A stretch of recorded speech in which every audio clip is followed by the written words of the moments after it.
Fala turma, eu vou dar algumas aulas sobre raciocínio lógico para o pessoal saber como pensar, né, na hora de fazer esse tipo de exercício. Então começamos que nós temos que saber o que é uma proposição. Então tá aqui, uma proposição pode ser uma afirmação ou uma negação, a qual pode ser atribuído um valor lógico verdadeiro ou falso, mas não em ambas ao mesmo tempo. Ou seja, uma proposição não pode ser verdadeira e falsa ao mesmo tempo. Ou ela é uma ou ela é outra. O ou aqui já é um conectivo que indica que eu posso ter essa ou essa, mas não no caso aqui as duas, tá? Sentença fechada e aberta. Sentença fechada é quando é possível identificar o valor lógico da proposição. Por exemplo, Manaus é a capital do Brasil. Nós sabemos que isso aqui é falso, mas eu posso atribuir um valor falso ou verdadeiro. 2 mais 7 é igual a 9. Olha só, presta muita atenção.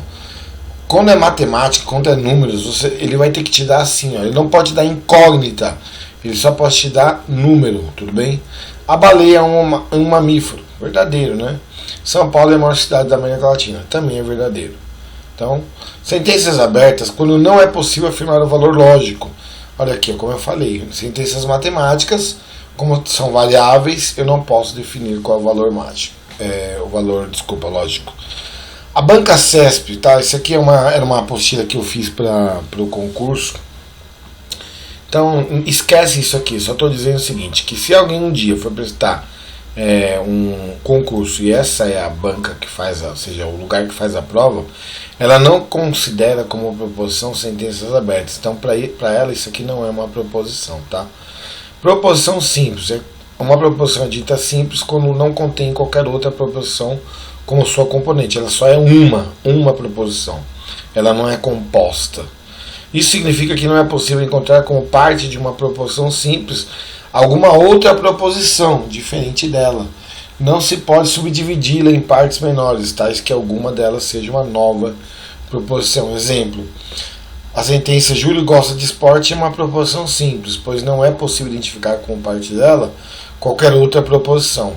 Outros exemplos, Júlio fala inglês, laranja é uma fruta, todos os ricos são homens.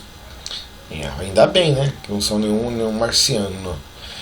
Composta. Uma proposição é composta quando se pode extrair como parte dela uma nova proposição. Ou seja, Paulo é irmão de Ana e de César. Se ele falar Paulo é irmão de Ana, eu entendo. Se ele falar Paulo é irmão de César, eu entendo também. E se ele falar Paulo é irmão de Ana e de César, todos nós entendemos. Então é uma proposição composta, pois é possível se retirar dela duas outras proposições. Paulo é irmão de Ana e Paulo é irmão de César. Conectivos, ou seja, eles ligam, né, as estruturas. Os conectivos lógicos agem sobre as proposições a que estão ligadas de modo a criar novas proposições. Alguns dos conectivos são A e B, eu uso esse símbolo para indicar o E o E quer dizer uma conjunção. A ou B, eu uso este símbolo para indicar o OU, e ele é chamado também de disjunção. Ou A ou B, essa aqui é chamada disjunção exclusiva, eu coloco o mesmo símbolo da disjunção, só que com traço aqui. Então é o tal do ou, né? Ou eu faço isso ou faço aquilo. Se A, então B. É uma flechinha, nós vamos falar que é a condicional. Essa daqui foi que eu falei sobre a Vera Fischer para vocês. A, C e somente C, B.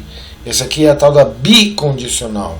Não há uma negação. Eu posso usar o til ou simplesmente esse símbolo aqui. Ok?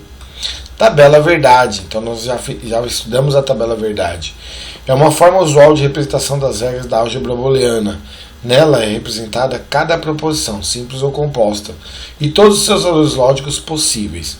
Calcular o número máximo de validações 2 elevado a n, em que indicará o número de linhas da tabela. Na primeira coluna, metade será V e a outra metade será F. A partir da segunda coluna, iremos intercalar o V e o F, que será feito pela metade da coluna anterior.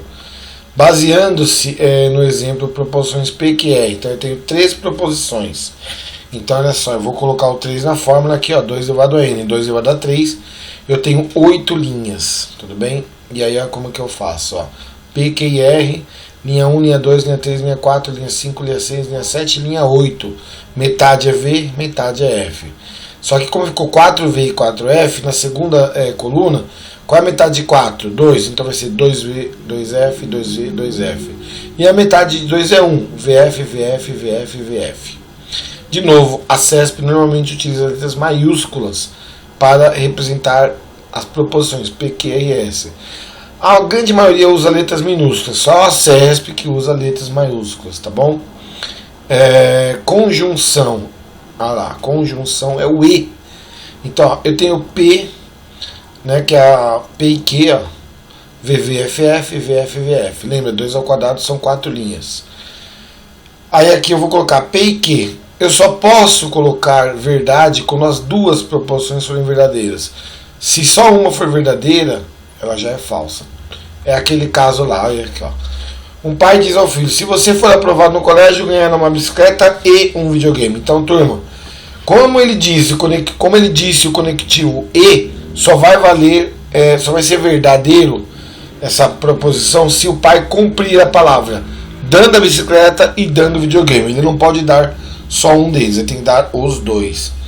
A disjunção é uma proposição, ela pode ser composta e simples, ela é composta, né? E para ela ser considerada verdadeira, ela tem que ter pelo menos uma verdadeira. Ou seja, pega o exemplo aqui, ó, do mesmo pai lá, só que agora a gente vai substituir pelo ou. Então, se o pai der uma bicicleta, ou se ele der um videogame, é verdadeiro, ó, tá aqui, ó, uma bicicleta ou um videogame, ou os dois. Então ela só vai ser falsa quando ele não cumprir nenhuma das obrigações, tá? A disjunção exclusiva, ou, né? Então lá assim, a disjunção exclusiva, ela vai ser falsa quando aqui forem iguais, ó, VV e FF, ó. E ela vai ser verdadeira quando um dos dois forem feitos, né? Então olha só. E a condicional, se então. Olha lá, se João passar em física, então se formará. A proposição é João passar em física. Essa é a condição suficiente. A proposição 2, se formará, condição necessária. Então o conectivo se, tadadã, então, tadanã. Ele é representado por uma flechinha. Então aqui nós temos a proposição, são 2, P e Q. Então 2 ao quadrado é 4 linhas. 4 dividido por 2 dá 2, então 2V e 2F. Aí metade de 2 é 1, VF, VF. O sim, então, turma, só não vale quem? A Vera Fischer. O resto vale tudo. VV vale? Vale. Vera Fischer vale? Não, é falso. FV vale? Vale, só não vale a Vera Fischer. E FF vale também, é verdadeiro. Tá bom? E aqui está um exemplo para vocês entenderem esse negócio aí de lógica, ó. Se chove, então faz frio. Assim sendo, tá aqui, ó. Vamos analisar os gabaritos. Chover é a condição necessária. Ó, presta atenção, condição necessária é a 2, é a proposição 2, é depois do então. A condição suficiente é antes do então, é depois do se, entendeu? Então, chover é a condição necessária? Não, chover é a condição o quê? Se chove, então faz frio. Chover é a condição suficiente, necessária é o fazer frio. Então essa A já não é. Fazer frio é condição suficiente? Não, fazer frio é condição necessária, tá até aqui, ó. Chover é condição necessária e suficiente? Ou seja, os dois? Não, né? Agora, chover é condição suficiente para fazer frio? Sim, ó, é condição suficiente, tá bom? Lembre, só não vale a Vera Fischer. Só não vale se isso aqui for verdade e isso aqui for falso. Bicondicional. Só vai ser verdadeira. É o contrário do ou, né? O ou, quando os dois são iguais, aqui é falso. Aqui, quando os dois são verdadeiros, é verdadeiro. Ó. Os dois são falsos, aqui é verdadeiro também. E só quando ele intercala VF e FV, ele é falso. Aqui as negações são chamadas de lei de Morgan. Aí presta atenção. Aqui, lembra desse símbolo, é o ou. Quando eu falo não, aí tá lá, P ou Q. Quando eu quero negar o P ou Q, tá lá, P ou Q, vai ser não A e não B. Ou seja, ele deixa de ser o ou e vira o E. E os dois são negados, as duas condições. Então eu tenho lá, no caso aqui era P, tá? Era P e aqui era Q. Eu coloquei invertido. É porque você pode ter aqui o A ou B, pode ter o P ou Q, então tanto faz. Não P e Q. Aqui, ó, não P e Q. Os dois se tornam negativos, só que ele troca, o E vira O. Então reparem, Nas duas primeiras negações, o conectivo ou muda para e, o conectivo e muda para ou, e os dois são negados. Agora olha só na se então. Lembrando que a flechinha é o se então. Eu tenho uma negação do se então. Então, esse aqui seria o P, esse aqui seria o Q, tudo bem? Eu coloco assim, P e não Q. Ou seja, quando eu nego o se então, o primeiro continua igual. Ele vira o E, ele vira uma conjunção, e aí eu nego o B. Olha só ele na prática. Ó. Se chover, então leve o guarda-chuva. Então eu quero negar. Então, vai chover, ó, porque o A não muda.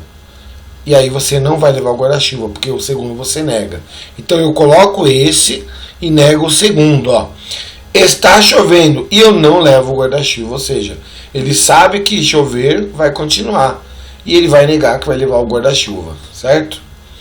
Todo, às vezes tem algumas frases que falam o todo, né, na lógica. Então a negação do todo vai ser substituída pelo menos um, não, algum, não, no mínimo um, não, nananã.